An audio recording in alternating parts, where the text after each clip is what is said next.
नमस्कार, मेरा नाम ज्ञानेश्वर है और आप देख रहे हैं लाइव स्टेटस। देखिए, बात बिल्कुल साफ हो गई है। चिराग पासवान क्या सोच रहे हैं और आगे का क्या प्लान है, यह भी स्पष्ट हो गया है। चिराग पासवान बिहार का मुख्यमंत्री बनना चाहते हैं। यह इस वक्त की सबसे बड़ी खबर है और यह खबर किसने दी है? स्वयं रामविलास पासवान ने कहा है। चिराग पासवान के पिता, लोजपा के सुप्रीमो, केंद्रीय मंत्री, उन्होंने कहा है कि चिराग पासवान मुख्यमंत्री बनेगा। मेरा बेटा चिराग मुख्यमंत्री बनेगा, क्यों नहीं बनेगा? और इसके साथ ही उन्होंने यह भी कहा है कि मैं नहीं बना तो क्या हुआ, चिराग को बनना है। तो देखिए, रामविलास पासवान ने बहुत बड़ी बात कह दी है और यह बात तब कही गई है जब बिहार के एनडीए में रार छिड़ा हुआ है। चिराग पासवान और नीतीश कुमार एक दूसरे से नाराज हैं। चिराग पासवान का जो मूड है वह जेडीयू को मेल नहीं खा रहा है और जेडीयू की जो इच्छा है वह चिराग पासवान को मंजूर नहीं है।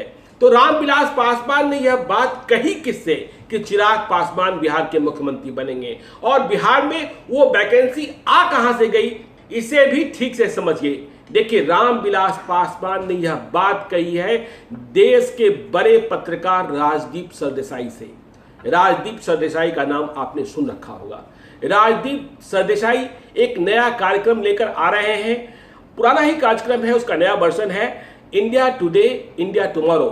तो इसके लिए उन्होंने रामविलास पासवान और चिराग पासवान का इंटरव्यू किया और इसी इंटरव्यू में रामविलास पासवान ने कहा कि चिराग पासवान को आज न कल बिहार का मुख्यमंत्री बनना है। राजदीप सरदेसाई कह रहे हैं कि चिराग पासवान 2025 देख रहे हैं, 2020 में मुख्यमंत्री तो नहीं बनेंगे लेकिन कुछ और भी हो सकते हैं। राजदीप सरदेसाई को यह भी लगता है, वैसे चिराग पासवान ने कहा कि देखिए, अभी हमने मुख्यमंत्री बनने के बारे में 2020 में नहीं सोचा है। मैं लोजपा का नेशनल प्रेसिडेंट हूं और मेरा काम पार्टी को आगे ले जाना है।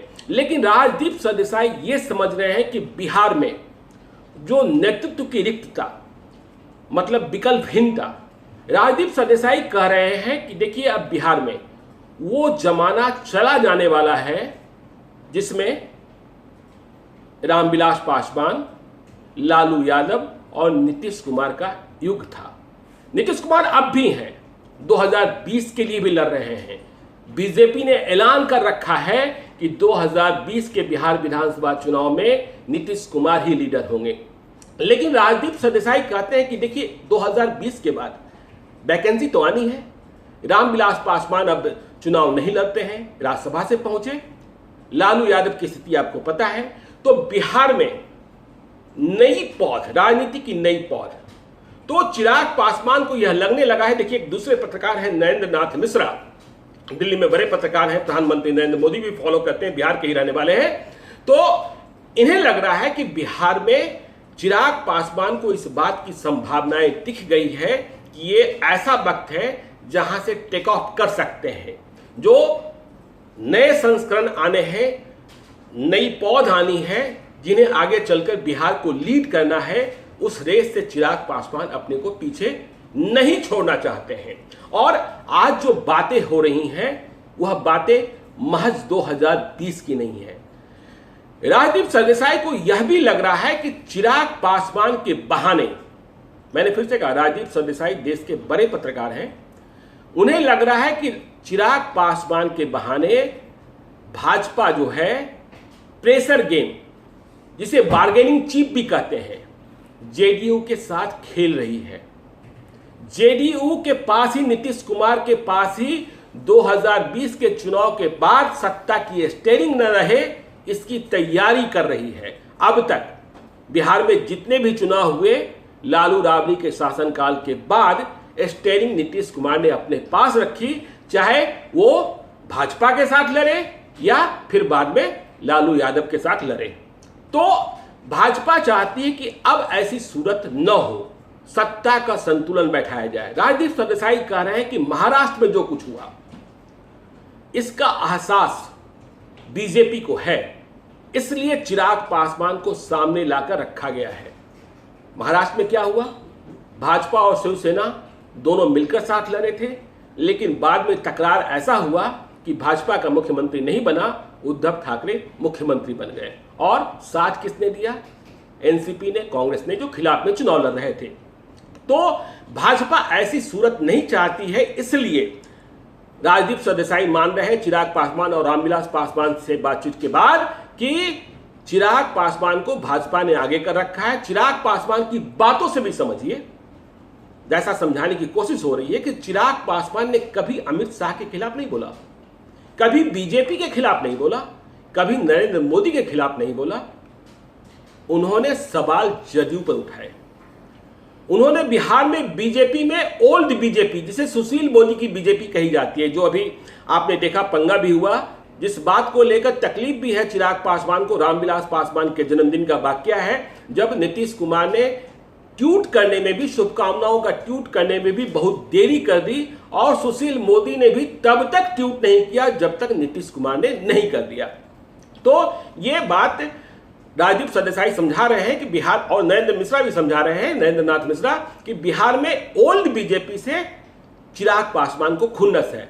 नई बीजेपी, जो नई जमात है, जो लीडरशिप है, उससे खुन्नस नहीं है। तो बिहार में जो लीडरशिप का वैक्यूम खड़ा हुआ है, जिस तरीके से 2025 में नीतीश कुमार भी चुनाव लड़ने की स्थिति में नहीं होंगे अपनी उम्र के कारण, अपने स्वास्थ्य के कारण, तो ऐसे में बिहार को कौन लीड करेगा? आरजेडी में तेजस्वी यादव दिखते हैं। तेजस्वी यादव कितना आगे ले जा पाते हैं पार्टी को, उनकी भी अग्नि परीक्षा होनी है।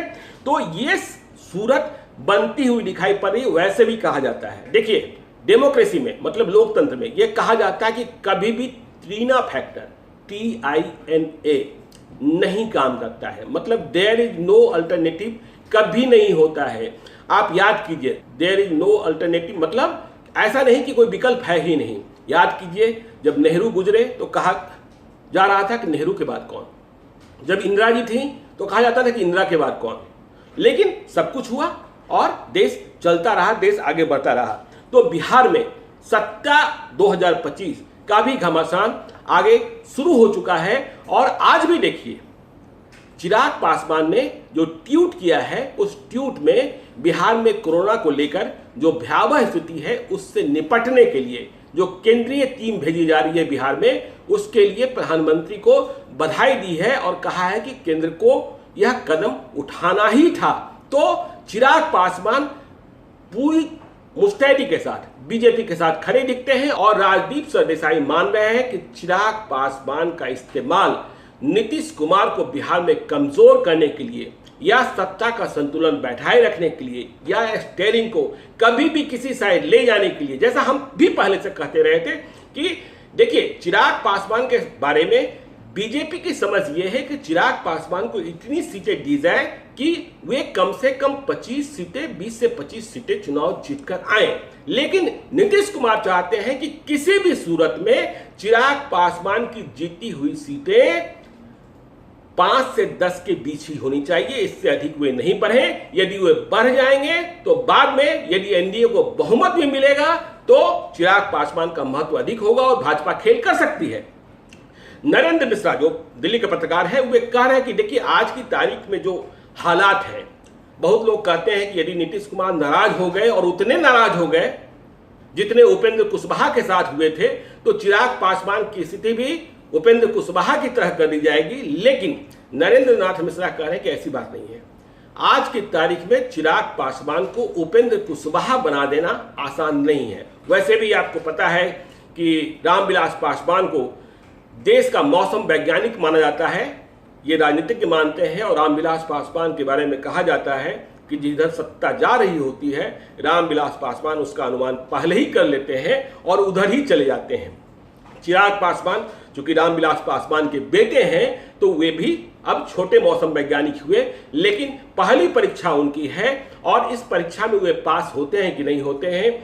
इस बीच कुछ खबरें यह भी चलती रही कि जो लोजपा का संसदीय दल है, 6 सांसद हैं इनके, उसमें भी कुछ नाराजगी है। लेकिन आज खगड़िया के सांसद हैं महबूब अली कैसर, उन्होंने कहा कि देखिए ऐसी कोई बात नहीं है, मैं दोबारा सांसद हुआ हूं और चिराग पासवान जो पार्टी के अध्यक्ष हैं उनके साथ पूरी तरीके से समर्पित हूं। तो ये सारी सूरतें हैं। चिराग पासवान बिहार का मुख्यमंत्री बनना चाहते हैं। रामविलास पासवान कहते हैं कि हाँ, चिराग पासवान बिहार का मुख्यमंत्री बनेंगे, लेकिन बनेंगे तो आगे की लकीर कैसे खींची जाएगी। यदि अभी लॉन्चिंग पैड पर सवार होकर टेक ऑफ नहीं करेंगे तो आगे की राह कैसे तय होगी। इसलिए घमासान तेज है और होना बहुत कुछ है बिहार की राजनीति में। आप देखते रहिए लाइव सीरीज को। यदि अब तक आपने हमारे यूट्यूब चैनल को सब्सक्राइब नहीं किया है तो जरूर कर लीजिएगा, और यदि इस वीडियो को फेसबुक के माध्यम से देख रहे हैं तो पेज को लाइक कीजिएगा और हमें ट्विटर पर भी फॉलो कीजिए। धन्यवाद।